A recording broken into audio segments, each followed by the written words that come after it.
دعا۔ یہاں ہم نے کل عرض کیا تھا عبادت کا معنی کیا ہے، عبادت کا معنی بیان کیا تھا۔ آگے عرض کیا تھا کہ اللہ تعالیٰ جب کسی کو توفیق دیتا ہے مکہ مکرمہ حاضری کی، غار حرا کی زیارت کے لیے بھی جاتا ہے اور مقدس مقامات کی حاضری بھی کرتا ہے۔ جب غار شریف پر چڑھنے کے لیے ارادہ کرتا ہے تو اس کی نگاہ ایک بورڈ پر پڑتی ہے۔ وہ بورڈ کئی زبانوں کے اندر لکھا ہوا ہے۔ اردو زبان میں جو لکھا ہے اس کا مفہوم یہ: خبردار، یہاں سے برکت حاصل کرنا حرام ہے۔ یہ جو سوچ ہے نا کہ یہ جو مقامات ہیں، یہ جو اللہ کے پیارے ہیں، ان سے برکت حاصل کرنا یہ تو بڑا گناہ ہے، یہ شرک ہے، یہ ان کی عبادت ہے، یہ نجدی سوچ بالکل غلط سوچ ہے۔ قرآن و سنت میں اس کا کوئی سراغ نہیں ملتا، بلکہ قرآن و سنت میں اس کے برعکس ملتا ہے کہ ہر وہ چیز جس کا تعلق پیار والا، عقیدت والا، عبادت والا تعلق اللہ کے ساتھ ہو جائے، وہاں سے برکتیں بھی ملتی ہیں اور رحمتیں بھی ملتی ہیں۔ پھر دیکھیے، ایک فطرت ہے کہ جس بندے کو کسی سے نفع ملے، کسی سے فائدہ ملے، تو بندے کے دل میں خود بخود اس کے لیے احترام کا، عقیدت کا جذبہ پیدا ہوتا ہے۔ کیوں؟ اس سے کچھ ملا ہے نا، اس سے ملا ہے، اب اس کا احترام بھی کرتا ہے، اس سے عقیدت بھی کرتا ہے۔ اب اللہ والوں کی طرف جو چیزیں منسوب ہیں، انہوں نے کیا کیا فائدہ دیا ہے، آج میں اس پر کچھ گفتگو کروں گا۔ جو حضرات قرآن شریف پڑھتے رہتے ہیں ان کو پتہ ہے کہ جناب سیدنا موسیٰ کلیم اللہ علیہ السلام کے زمانہ میں بنی اسرائیل کا ایک آدمی قتل ہو گیا۔ کچھ یوں اشارات ملتے ہیں، دو چچا زاد بھائی تھے، ایک امیر دوسرا غریب، اور اس امیر کا کوئی اور والی وارث تھا بھی نہیں۔ تو غریب چچا زاد جو ہے اس نے سوچا اگر یہ مر جائے اس کا سارا مال تو مجھے ملے گا۔ اس نے اسے راتوں رات قتل کیا، اٹھایا، ایک اور بستی کے درمیان جا کر ناش چھوڑ کے واپس آ گیا۔ صبح شور بھی مچا دیا، وہ کدھر گیا، میرا کزن کدھر گیا، کدھر گیا، ادھر سے ملا، وہ کہے نہیں تم نے مارا ہے، تم میرے کزن کا بدلہ دو۔ وہ کہیں ہمیں تو پتہ ہی نہیں، ہم نے تو نہیں مارا۔ جب جھگڑا بڑھ گیا، دونوں فریق جناب موسیٰ علیہ السلام کی بارگاہ میں آئے، یا نبی اللہ، اس کا فیصلہ تو فرما دیجیے۔ حضرت موسیٰ کلیم اللہ علیہ السلام نے اللہ کی بارگاہ میں عرض کی، رب العالمین یہ کیس آیا ہے، کیا فیصلہ کروں؟ اچھا، ڈیٹیل تو اس وقت بیان کریں گے جب ان آیات کی تفسیر آئے گی، پہلے پارے کے اندر ہی، پہلا پارا اور دوسرا پاؤ، اس کے اندر تفصیل آئے گی، اس وقت ہم بیان کریں گے۔ اللہ کریم نے ارشاد فرمایا، ایسے کرو، ان کو کہو ایک گائے ذبح کریں، گائے ذبح کر کے اس کے جسم کا ایک حصہ اس مقتول کی باڈی سے ٹچ کریں، ماریں اس کو، بس ادھر ماریں گے فیصلہ ہو جائے گا۔ انہوں نے پہلے ہیلو حجت تو کی، گائے کیسی ہے، اس کا رنگ کیا ہے، اس کی عمر کیا ہے، اور فرمایا کر دو جو اللہ نے کہا ہے۔ آخر وہ ایک گائے مل گئی۔ وہ گائے تھی کس کی؟ ابن جریر میں حضرت عبداللہ بن عباس رضی اللہ عنہ سے بسند صحیح مروی ہے کہ وہ گائے اللہ کے ایک ولی کی گائے تھی۔ خیر، انہوں نے گائے کو ذبح کیا، پھر اس کی دم یا اس کی زبان کو کاٹ کے مقتول کی باڈی کے ساتھ مارا۔ جب مارا تو مقتول زندہ ہو گیا۔ زندہ ہو کے اس نے بتایا کہ میرا قاتل فلاں ہے، اب اس نے بتا دیا، تو اللہ تعالیٰ اس بات کو بیان کرتے ہوئے فرماتا ہے فَقُلْ نَضْرِبُوهُ بِبَعْضِهَا، ہم نے کہا تھا اس مقتول کو گائے کا کچھ حصہ مارو، مارا تو زندہ ہو گیا۔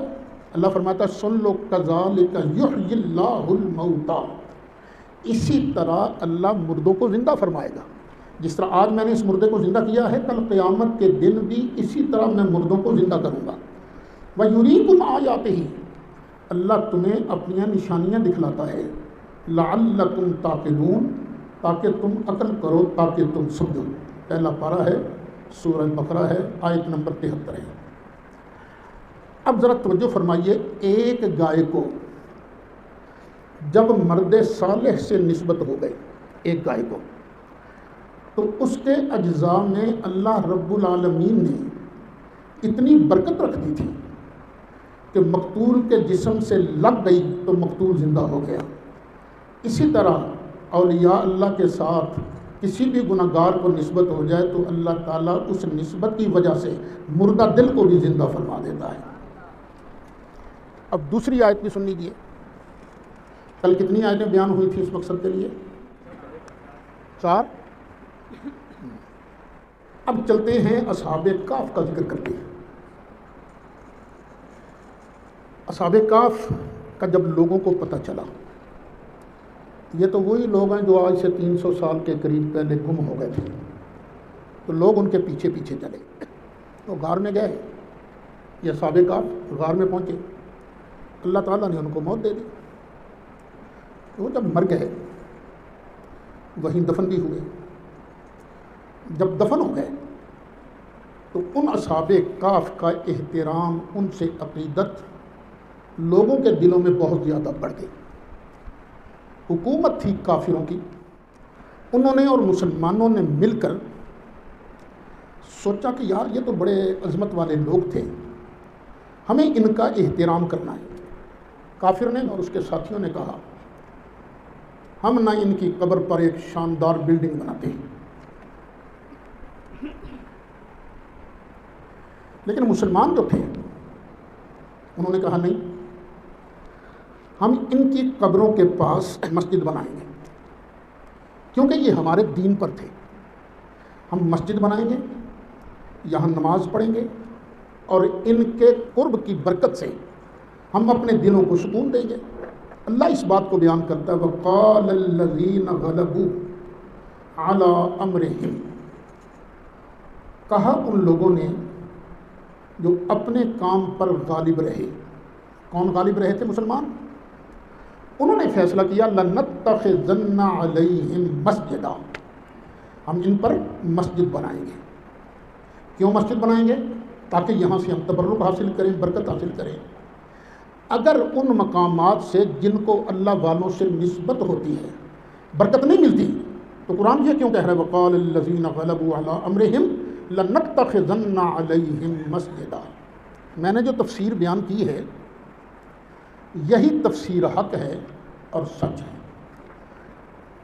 ایک جو بندی مفسر جن کا حوالہ میں نے کل بھی لکھایا تھا، مولانا ادریس کاندھلی، انہوں نے اپنی تفسیر معارف القرآن میں لکھا ہے، یہ بھی کل عرض کیا تھا، اس نام کی 2 تفسیریں لکھی گئی ہیں، ایک مفتی شفیع صاحب نے لکھی ہے، ایک مولانا ادریس کاندھلی نے لکھی ہے۔ اب یہ کاندھلی صاحب والی تفسیر سے پڑھ رہا ہوں، وہ لکھتے ہیں کہ بالآخر جو لوگ اپنی بات میں غالب رہے، یعنی بیدروس اور اس کے احباب، تو انہوں نے یہ کہا کہ ہم تو ان کے پاس ایک مسجد بنائیں گے، یعنی ایک عبادت خانہ بنائیں گے، تاکہ لوگوں کو معلوم ہو جائے کہ یہ لوگ خدا وحدہ لا شریک کے عبادت گزار بندے تھے، معبود نہ تھے، موحد تھے، مشرک نہ تھے، اور ان کی عبادت کے مناسب بھی یہی ہے کہ یادگار میں مسجد یعنی عبادت خانہ بنا دیا جائے۔ قبروں کو سجدہ گاہ بنانا ناجائز اور حرام ہے، اور قبروں کے قریب مسجد بنانا جائز ہے۔ جب کچھ لوگوں کو سمجھ نہیں آئی تو انہوں نے گڑبڑ کر دیا مسئلہ، تو کاندھلوی صاحب اسی میں فرق کر رہے ہیں، ایک ہے قبر کو مسجد بنانا، ایک ہے قبر کے قریب مسجد بنانا۔ تو مفتی صاحب لکھ رہے ہیں کہ قبروں کو سجدہ گاہ بنانا ناجائز اور حرام ہے، اور قبروں کے قریب مسجد بنانا جائز ہے۔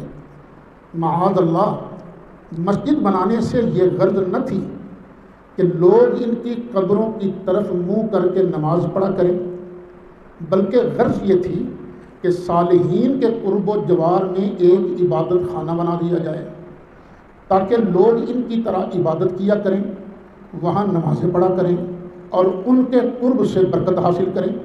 اور جس طرح اہل کہف بعث و نشور اور قیامت کے قائل تھے، اسی طرح لوگوں کو چاہیے کہ مسجد میں حاضر ہو کر اللہ کی عبادت کریں اور آخرت کی تیاری کریں۔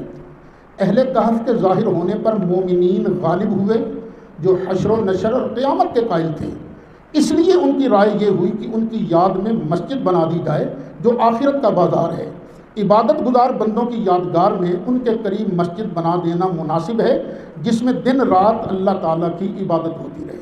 جھگڑا تھا نا قیامت آنی ہے کہ نہیں آنی، مر کے اٹھنا ہے کہ نہیں اٹھنا، تو اللہ نے اصحاب کہف کے ذریعے ان لوگوں کی مدد کی جو قیامت کے قائل تھے، جن کا اللہ پر ایمان تھا۔ تو جو غالب ہوئے تو انہوں نے کہا ہم یہاں پر مسجد بنائیں گے۔ یہ مولانا ادریس کاندھلوی کی تفسیر معارف القرآن ہے، جلد 4 ہے، صفحہ 405 ہے۔ یہ تھے اچھا علماء دیوبند میں 2 گروپ ہیں۔ ایک گروپ ہے علامہ اشرف علی تھانوی وغیرہ کا، جن میں یہ مولانا ادریس کاندھلوی، مولانا مفتی شفیع اور یہ خیر المدارس والے، اور دوسرا گروپ ہے مولانا غلام اللہ خان کا، کہ پہلا حوالہ میں نے دیا ہے اس گروپ کا، اب دوسرے گروپ کا بھی حوالہ سن لیجیے۔ مولوی غلام اللہ خان صاحب لکھتے ہیں مگر مسلمانوں نے جو اپنے مشن میں غالب ہوئے تھے، کہا ہم تو غار پر مسجد بنا کر اس میں اللہ کی عبادت کریں گے، اصحاب کہف سے اور ان کی جگہ سے تبرک حاصل کریں گے۔ میرے بیٹو سن لو، یہ مسئلہ اتنا کوئی اختلافی نہیں جتنا نجدی علماء نے بنایا ہے۔ دیوبند کے دونوں گروپ اور اہل سنت و جماعت اس بات کے قائل ہیں کہ اللہ والوں سے ان کی جگہوں سے برکت حاصل ہوتی ہے، اور اس ذریعہ سے ان کے آثار و نشانات کی یادگار قائم کریں گے۔ پھر آگے غلام اللہ خان صاحب نے کئی معتبر تفسیروں کے حوالے سے عربی کی عبارات لکھی ہیں۔ یصلی فیہ المسلمون ویتبرکون بہم، مظہری جلد 6 صفحہ 23۔ یصلی فیہ المسلمون ویتبرکون بمکانہم، مدارک، لنتخذن علیہم مسجدا نعبد اللہ فیہ ونستبقی آثار اصحاب الکہف بسبب ذلک المسجد، تفسیر کبیر جلد 1 صفحہ 710۔ یہ ساری باتیں لکھی ہیں مولوی غلام اللہ خان صاحب نے جواہر القرآن جلد 2 صفحہ 656۔ اچھا، مولانا غلام اللہ خان صاحب کی مذکورہ تفسیر کے مطالعہ سے روز روشن کی طرف واضح ہو گیا کہ اللہ والوں کے مزارات سے برکت حاصل کرنا اور ان کے پڑوس میں مسجد بنانا بالکل جائز ہے۔ میں نے یہ تفصیل اس لیے بیان کی ہے کہ آگے نجدی فکر کے دلائل کو بھی آپ کے سامنے رکھنے ہیں۔ پاکستان میں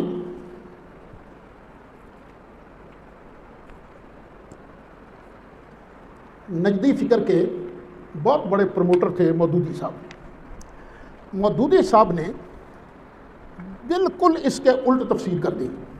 2 باتیں آپ نے ذہن میں رکھنی ہیں۔ ایک یہ کہ مسجد بنانے والے مسلمان تھے۔ کون لوگ تھے؟ مسلمان، جس طرح کہ میں نے باحوالہ ذکر کیا ہے۔ دوسرا ان کی غرض یہ تھی ہم مسجد بنا کر ان کی وجہ سے برکت حاصل کریں گے۔ یہ 2 چیزیں ذہن میں رکھی۔ اب مودودی صاحب کی بات ہے اگرچہ لمبی، لیکن پورے نجدی دلائل انہوں نے اس میں درج کر دیے۔ مودودی صاحب کہتے ہیں مسلمانوں میں سے بعض لوگوں نے قرآن مجید کی اس آیت کا بالکل الٹا مفہوم لیا ہے۔ وہ اسے دلیل ٹھہرا کر مقابر صلحاء پر عمارتیں اور مسجدیں بنانے کو جائز قرار دیتے ہیں، حالانکہ یہاں قرآن ان کی اس گمراہی کی طرف اشارہ کر رہا ہے۔ الیاذ باللہ۔ پہلی غلطی مودودی صاحب نے یہ کی، کوئی مسلمان مفسر قبر کے اوپر مسجد بنانا جائز نہیں سمجھتا۔ مسلمان مفسرین کیا کہتے ہیں؟ قبر کے قریب مسجد بنانا۔ مودودی صاحب نے کیا قرار دے دیا کہ وہ مسجد کو قبر پر بنانا جائے، نہ مسلمان یہ نہیں کہتے، وہ کہتے ہیں قرآن اسی کی گمراہی کی طرف اشارہ کرتا ہے۔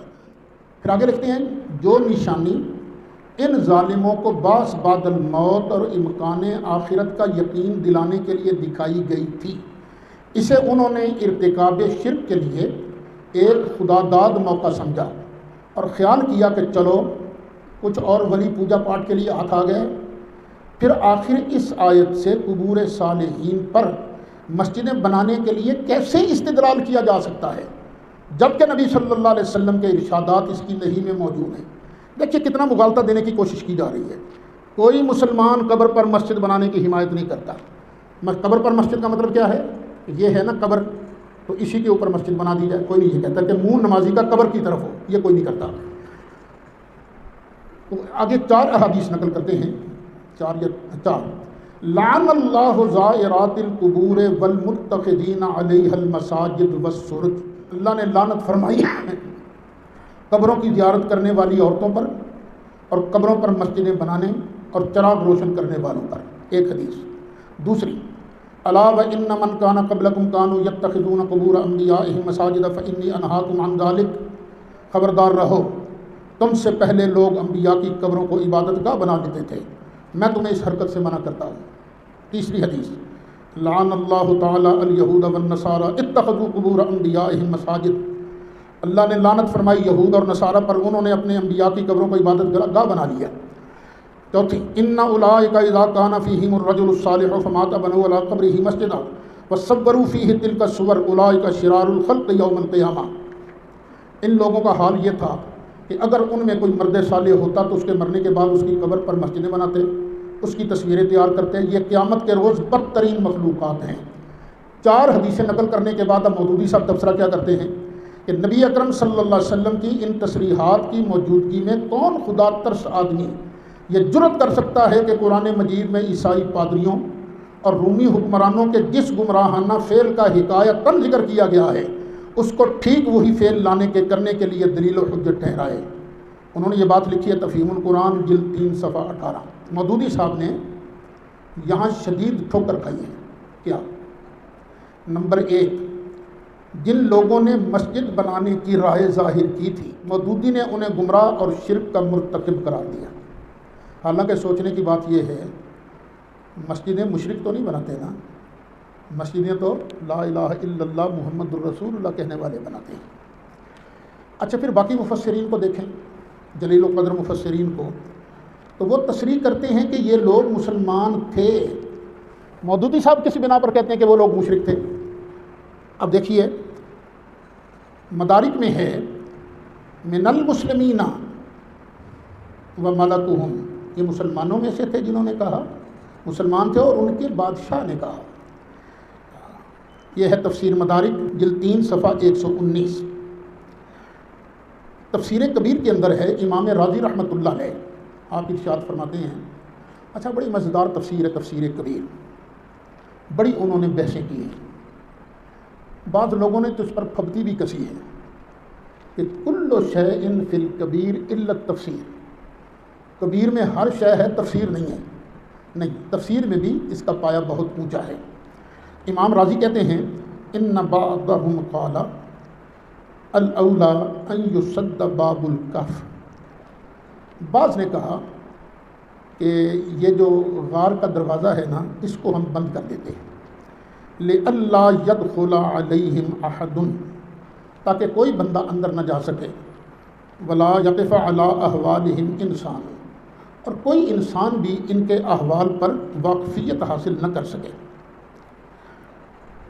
ان الکفار قالوا، کافروں نے کہا، انہم کانوا علی دیننا، کہ وہ تو ہمارے دین پر تھے، فنتخذ علیہم بنیانا، ہم وہاں بنیان بنائیں گے، بلڈنگ بنائیں گے، عمارت بنائیں گے۔ والمسلمون قالوا، مسلمانوں نے کہا، کانوا علی دیننا، وہ ہمارے دین پر تھے، فنتخذ علیہم مسجدا، تو ہم ان کے قریب مسجد بنائیں گے۔ اب دونوں باتیں مفسرین نے بیان کی، پہلے بھی بیان ہو چکا ہے، یہ کہنے والے کون لوگ تھے کہ ہم مسجد بنائیں گے؟ مسلمان، اور یہ مسجد کس لیے بنائیں گے کہ ہم ان کے قرب سے برکت حاصل کریں گے۔ امام راضی یہ بات نقل کرنے کے بعد آگے ارشاد فرماتے ہیں وَهَذَا الْقَوْلُ يَدُلُّ عَلَىٰ أَنَّ أُولَٰئِكَ الْأَقْوَامَ كَانُوا عَارِفِينَ بِاللَّهِ مُعْتَرِفِينَ بِالْعِبَادَةِ وَالصَّلَاةِ، یہ بات اس بات کی دلیل ہے کہ یہ لوگ عارف باللہ تھے اور اللہ تعالیٰ کی عبادت اور نماز کے قائم تھے۔ تفسیر جلالین یہ مدارس میں پڑھائی جاتی ہے، وہاں صراحتاً لکھا ہے وَهُمُ الْمُؤْمِنُونَ، یہ لوگ مومن تھے۔ اسی کا حاشیہ ہے الفتوحات الالہیہ۔ قال ابن عباس، عبداللہ بن عباس فرماتے ہیں فقال المسلمون، مسلمانوں نے کہا نبنی علیہم مسجدہ، کہ ہم اس پر مسجد بنائیں گے یصلی فیہ الناس، تاکہ لوگ وہاں نماز پڑھیں، لأنہم علی دیننا، اس لیے کہ وہ ہمارے دین پر تھے۔ اب آپ نے مفسرین کرام کی تصریحات سنی، بالخصوص صحابی رسول حضرت عبداللہ بن عباس رضی اللہ عنہما کی تصریح بھی سنی، جس سے بات واضح ہو گئی کہ یہ بنانے والے مسجد مسلمان تھے، شرک کے مرتکب اور گمراہ نہیں تھے۔ اب ہم آخر میں مودودی صاحب ہی کے ایک سابق ساتھی جو جماعت اسلامی کے بنانے والوں میں تھے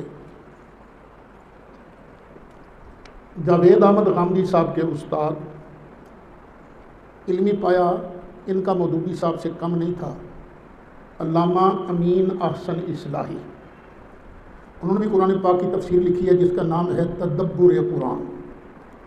اس کے اندر لکھتے ہیں قرآن مجید نے ان لوگوں کی یادگار کو مسجد سے تعبیر کر کے یہ حقیقت واضح کی ہے کہ یہ موحد اور خدا پرست لوگ تھے، اس وجہ سے انہوں نے خدا کی عبادت کا گھر بنایا۔ تدبر قرآن جلد 4 صفحہ 575۔ پھر ایک بات کی طرف اور بھی توجہ فرمائیے، مودودی صاحب نے لکھا ہے کہ قرآن ان لوگوں کی گمراہی کی طرف اشارہ کر رہا ہے، یہ بھی بالکل غلط ہے اور قرآن فہمی سے ناآشنائی کا ثبوت ہے۔ مودودی صاحب نے یہ بات لکھی کہ قرآن ان کی گمراہی کی طرف اشارہ کر رہا ہے۔ یہ بات لکھنا اس بات کی دلیل ہے کہ مودودی صاحب کو کچھ اور آتا ہو تو آتا ہو، قرآن نہیں آتا تھا، چلو باقی کا قرآن آتا ہوگا لیکن اس طرح کے مقامات ان کی سمجھ سے بہت دور تھے۔ مودودی صاحب تو ہو گئے ہیں فوت، ان کے جو متبعین ہیں، ان کے جو پیروکار ہیں، جماعت اسلامی کے عہدیداران ہیں، ان کے ورکر ہیں، ان سے گزارش ہے کہ برائے مہربانی قرآن کھول کر ہمیں اس لفظ کا پتہ بتائیں جس سے ان کی گمراہی کا اشارہ ملتا ہو۔ سارا قرآن کھول لیں گے، یہ لفظ آپ کو کہیں نہیں ملے گا، تو توبہ کر لیجئے۔ بس میں نے پہلے عرض کیا تھا کہ غلطی ہر ایک سے ہوتی ہے، اللہ سے غلطی نہیں ہوتی، اللہ کے فضل سے، رسول اللہ صلی اللہ علیہ وسلم سے غلطی نہیں ہوتی، باقی ہر ایک سے غلطی ہو سکتی ہے۔ ہم اہل سنت تو صحابہ کرام کو بھی معصوم نہیں مانتے، اہل بیت کو بھی معصوم نہیں مانتے، ہم ان کو محفوظ مانتے ہیں۔ تو مودودی صاحب سے غلطی ہو گئی تو مان لو بھی غلطی ہو گئی، جھگڑا بڑھانے کا کیا فائدہ۔ ہاں مودودی صاحب لکھتے ہیں، اچھا مودودی صاحب نے جو 4 حدیثیں نقل کی ہیں، یہ چاروں حدیثیں حق ہیں، سچ ہیں۔ الحمدللہ ہم اہل سنت ان چاروں حدیثوں پر عمل کرتے ہیں۔ کسی بھی قبر کو سجدہ گاہ بنانا حرام اور موجب لعنت ہے، یہ ہمارا اہل سنت کا ایمان اور عقیدہ ہے۔ لیکن نجدی صاحبان ہمیں یہ تو بتا دیجیے، قبر کے قریب مسجد بنانا کیسے گناہ ہو گیا؟ یہ کیسے گناہ ہے کہ قبر کے قریب جو ہے مسجد نہیں بنا سکتے آپ؟ یہ کہاں سے ثابت ہوا؟ قبر پر مسجد بنانا اور چیز ہے، قبر کے قریب مسجد بنانا اور چیز ہے۔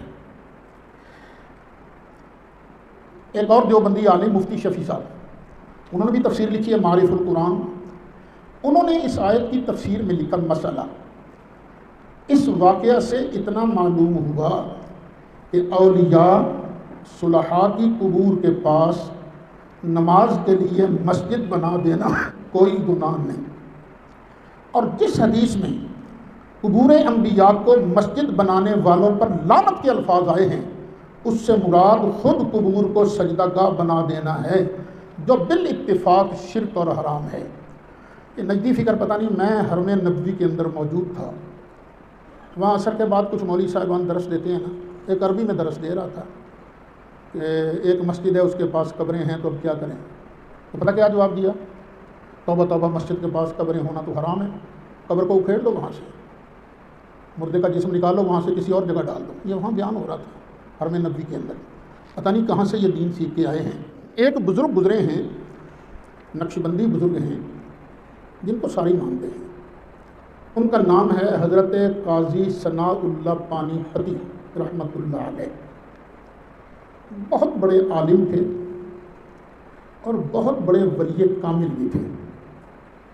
یہ بیعت تھے حضرت مرزا مظہر جانے جانا رحمۃ اللہ علیہ کے. کئی مرتبہ ایسے ہوتا کہ حضرت مرزا مظہر جانے جانا رحمۃ اللہ علیہ شہید، وہ یکدم اپنی جگہ سے کھڑے ہو جاتے. لوگ پوچھتے ہیں کہ آپ کیوں کھڑے ہوئے؟ تو فرماتے ہیں کہ میرا قاضی آ رہا ہے. مرید پوچھتے جی آپ کو کیسے پتہ چل گیا؟ فرماتے میں نے دیکھا کہ فرشتے لائنیں بنا کر کھڑے ہو گئے تو میں سمجھ گیا میرا قاضی آ رہا ہے. ساری دیوبندی علماء بھی اور ہم بھی انہیں کہتے ہیں بہقی وقت، اپنے زمانے کا امام بہقی. آپ اپنی تفسیر مظہری میں ارشاد فرماتے ہیں هذه الآیۃ تدل علی جواز بناء المسجد لیصلی فیہ عند مقابر اولیاء اللہ قصدا للتبرک بہم. یہ آیت مبارکہ اس بات کی دلیل ہے کہ اولیاء اللہ کے مزارات کے قریب ان سے برکت کا قصد کرتے ہوئے نماز کے لیے مسجد بنانا جائز ہے. تفسیر مظہری سے پڑھ رہا ہوں، جلد 6 سے پڑھ رہا ہوں، صفحہ 23 سے پڑھ رہا ہوں. اچھا، اس کے بعد حضرت قاضی صاحب رحمۃ اللہ علیہ، قاضی ثناء اللہ صاحب پانی پتی رحمۃ اللہ علیہ، یہ چاروں حدیثیں جو مودودی صاحب نے پیش کی ہیں نا، یہی چاروں حدیثیں نقل کرنے کے بعد فرماتے ہیں ولا دلالۃ لها علی کراہۃ بناء المسجد لقرب منها ومعنى اتخذوا قبور انبیائهم مساجد انهم لیسجدون الى القبور كما هو صریح فی حدیث ابی مرثد الغنوی قال قال رسول اللہ صلی اللہ علیہ وسلم ولا تجلسوا علی القبور ولا تصلوا الیہا. یہ احادیث اس بات پر قطعاً دلالت نہیں کرتی کہ مزارات کے قریب مسجد کی تعمیر منع ہے، اور حدیث مبارکہ جس میں ہے کہ اللہ تعالیٰ نے ان یہودیوں اور عیسائیوں پر لعنت فرمائی ہے جنہوں نے انبیاء علیہم السلام کی قبروں کو مساجد بنا لیا. اس حدیث کا معنی یہ ہے کہ انہوں نے قبروں کو سجدہ گاہ بنا لیا کہ وہ قبروں کو سجدہ کرتے تھے. اور آگے قاضی صاحب فرماتے ہیں اسی معنی کی تصریح حضرت مرثد الغنوی کی وہ حدیث ہے جسے امام مسلم نے روایت کیا کہ نبی مکرم صلی اللہ علیہ وسلم نے ارشاد فرمایا نہ تو قبروں پر بیٹھو اور نہ ہی ان کی طرف منہ کر کے نماز پڑھو. تفسیر مظہری جلد 6 صفحہ 23. اب میں آپ کو ایک سادہ سی بات بتاتا ہوں. یہ نجدی فکر کیا ہوئی کہ مسجد اگر قبر کے پاس ہے تو وہاں نماز پڑھنا گناہ ہے، حرام ہے. یارو مسجد نبوی شریف کہاں ہے؟ مدینہ منورہ میں. تو مسجد نبوی شریف کو شرف کیوں ملا ہے؟ سرکار کی وجہ سے. تو روضہ انور کہاں ہے؟ کہاں ہے روضہ انور؟ جاؤ آج بھی مدینہ منورہ اللہ لے جائے، وہاں اپنی آنکھوں سے دیکھ لینا. یہ ہے روضہ انور. آگے مسجد، پیچھے مسجد، دائیں مسجد، بائیں مسجد، اور ایک طرف چاروں طرف مسجد ہے، درمیان میں روضہ انور ہے. یعنی بالکل درمیان میں نہیں، ایک سائیڈ میں روضہ انور ہے، سامنے کعبہ شریف کی دیوار ہے، دائیں طرف ریاض الجنہ شریف ہے، بائیں طرف قدمین شریفین ہیں، اور پچھلی سائیڈ پر تھوڑے سے فاصلے سے اصحاب صوفہ کا چبوترا ہے. ارے ظالموں، یہ کیوں کہتے ہو قبر کے پاس مسجد بنی ہو تو مسجد میں نماز حرام ہے، گناہ ہے؟ نہیں، جہاں اللہ والے کی قبر ہوگی اس کے قریب میں، اس کے پڑوس کے اندر اگر مسجد بنا دی جائے تو اللہ کی رحمتیں بھی حاصل ہوتی ہیں، اللہ کی برکتیں بھی حاصل ہوتی ہیں. امام اللہ علی قاری بہت بڑے امام گزرے ہیں، مکہ شریف کے مجتہد تھے. انہوں نے ایک اور بات لکھی ہے. وہ فرماتے ہیں یہ کہنے والوں کہ قبر کے پاس مسجد ہو تو وہاں نماز پڑھنا حرام ہے، گناہ ہے. یہ بتاؤ مسجد حرام میں نماز پڑھنا گناہ ہے کہ ثواب ہے؟ ثواب ہے. کتنا ثواب ہے؟ ایک نماز وہاں پڑھو تو یہاں کی 1 لاکھ سے وہاں کی نماز کا ثواب بہتر ہے. میں اب اس بحث میں نہیں پڑھتا کہ مسجد نبوی شریف میں 1 نماز پڑھو تو کتنی نماز کا ثواب. چلو جو بولی لوگ بولتے ہیں وہی بول لیتے ہیں. 1 پڑھو تو 50,000 نماز کا ثواب. ویسے میرے نزدیک تو 1 نماز پڑھو تو 10 لاکھ نماز کا ثواب ملتا ہے، لیکن چلو 50,000 نماز کا ثواب. مسجد نبی میں نبی کریم علیہ الصلوۃ والسلام کا روضہ انور بالکل وہی ہے، اس کے پڑوس میں ہی لوگ نماز پڑھتے ہیں.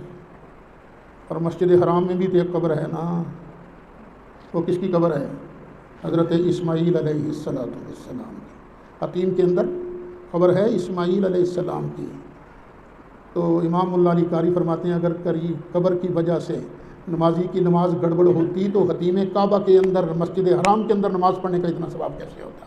پتہ چلا مسلک اہل سنت و جماعت یہ حق ہے، اللہ والوں کی وجہ سے، ان کی قرب والی جگہ کی وجہ سے اللہ برکتیں بھی عطا کرتا ہے، رحمتیں بھی عطا کرتا ہے.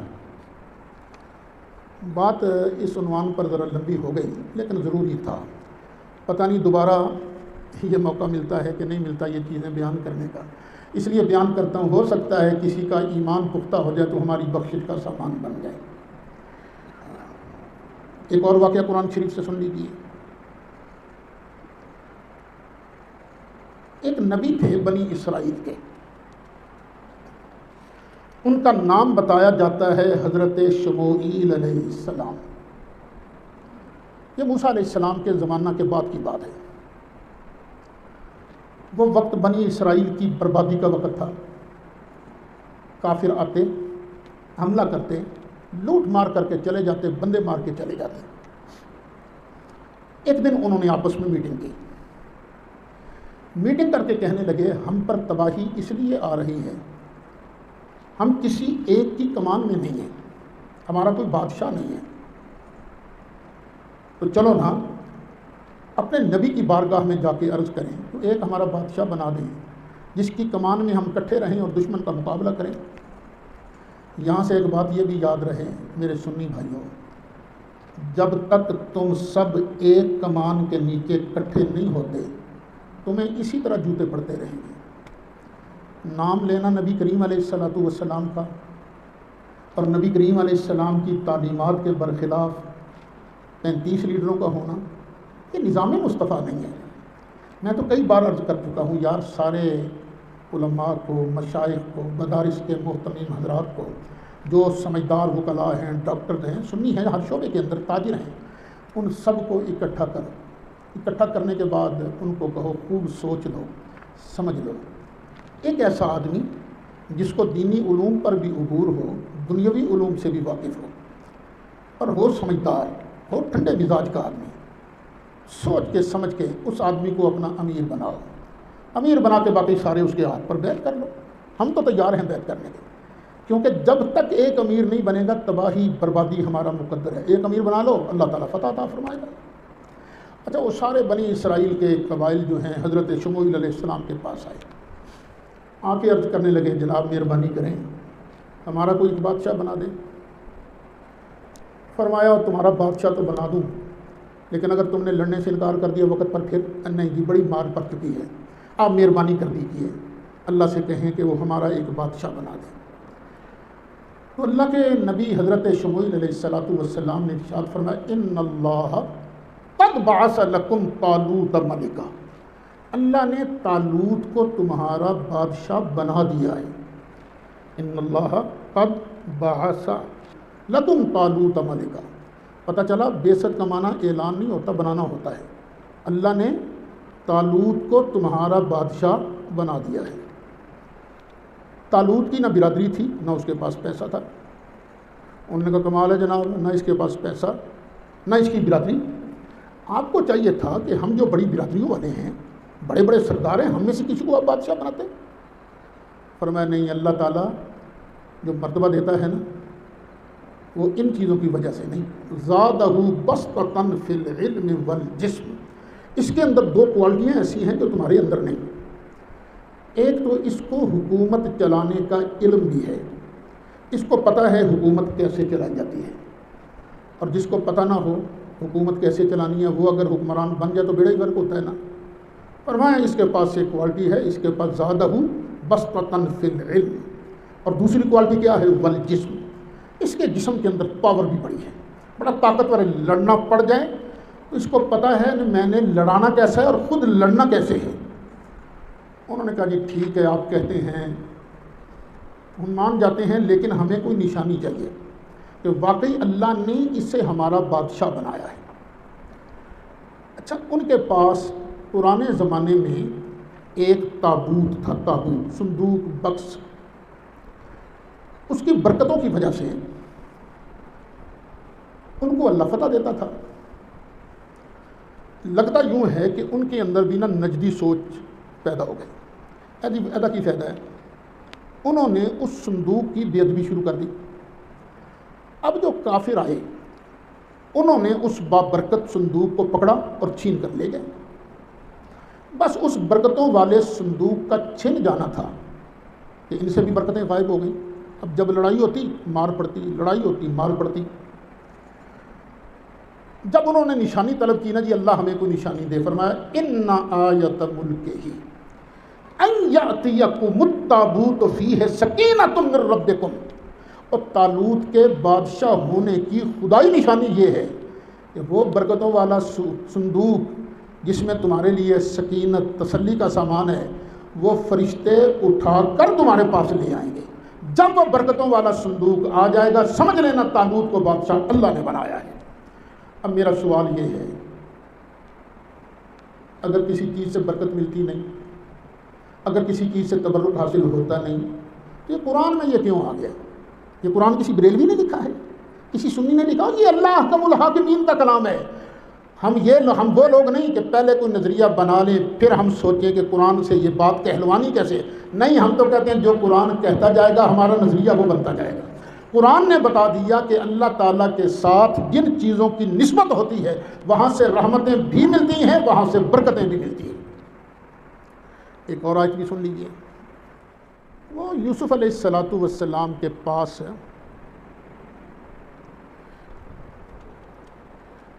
جب ان کے 10 بھائی پہنچے، ایک بھائی تو پہلے ہی پاس تھے، حضرت بنیامین،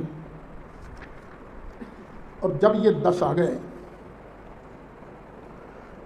تو حضرت یوسف علیہ السلام نے فرمایا، اوے تمہیں کچھ یاد ہے کہ تم نے یوسف کے ساتھ کیا سلوک کیا تھا، یا بھول چکے ہو سارے؟ یوسف علیہ السلام نے اس سٹائل میں بات کی، وہ سب چونک پڑے. انہوں کی میں پتہ لگ گیا. اب انہوں نے یوں غور سے دیکھنا شروع کر دیا.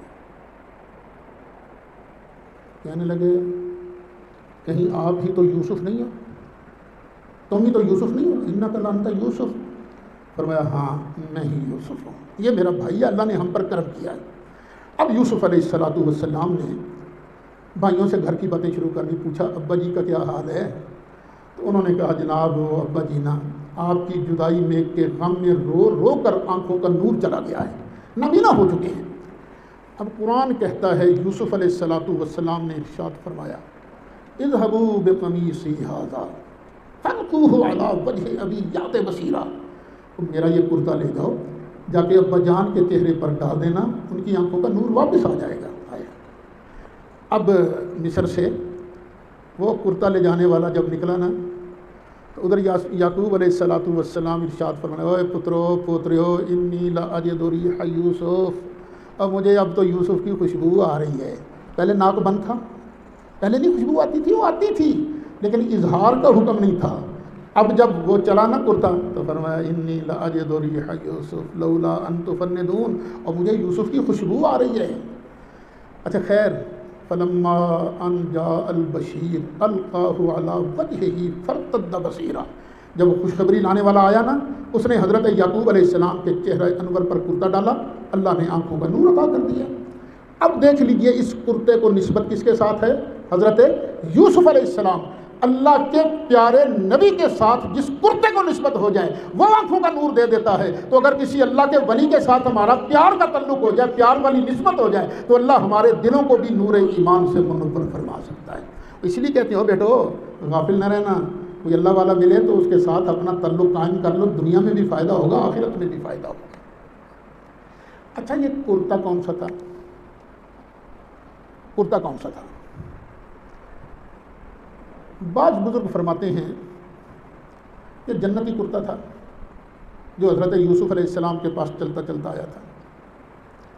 لیکن مفتی شفیع صاحب نے حضرت سیدنا امام ربانی مجدد و منور الفسانی حضرت شیخ احمد سرہندی فاروقی رحمۃ اللہ علیہ کے حوالے سے لکھا ہے وہ کہتے ہیں حضرت مجدد الف ثانی کی تحقیق یہ ہے کہ حضرت یوسف علیہ السلام کا حسن و جمال اور ان کا وجود خود جنت ہی کی ایک چیز تھی، اس لیے ان کے جسم سے متصل ہونے والے ہر پردے میں یہ خاصیت ہو سکتی ہے۔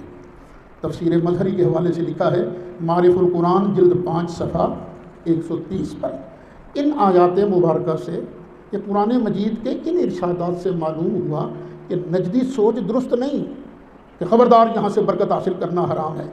اگر یوسف علیہ السلام کے جسم سے ٹچ ہونے والا کرتا آنکھوں کا نور دے سکتا ہے، اور تو غار حرا کے جو سنگریزے ہیں وہاں تو مصطفیٰ علیہ السلام کے قدم مبارک لگے ہیں، وہی بندہ عقیدت احترام کے ساتھ وہاں جائے تو اللہ تعالیٰ اسے ایمان کا فیض عطا فرماتا ہے۔ جاؤ جا کے تجربہ کر لینا، غار حرا پر جانے کی نیت کر لو فیض لینے کے لیے، جب چڑھنے لگو نا تو اس وقت اپنے دل کی حالت دیکھنا، جب ہو کے واپس آؤ گے نا پھر اپنی حالت دیکھنا، تمہیں زمین آسمان کا فرق محسوس ہوگا۔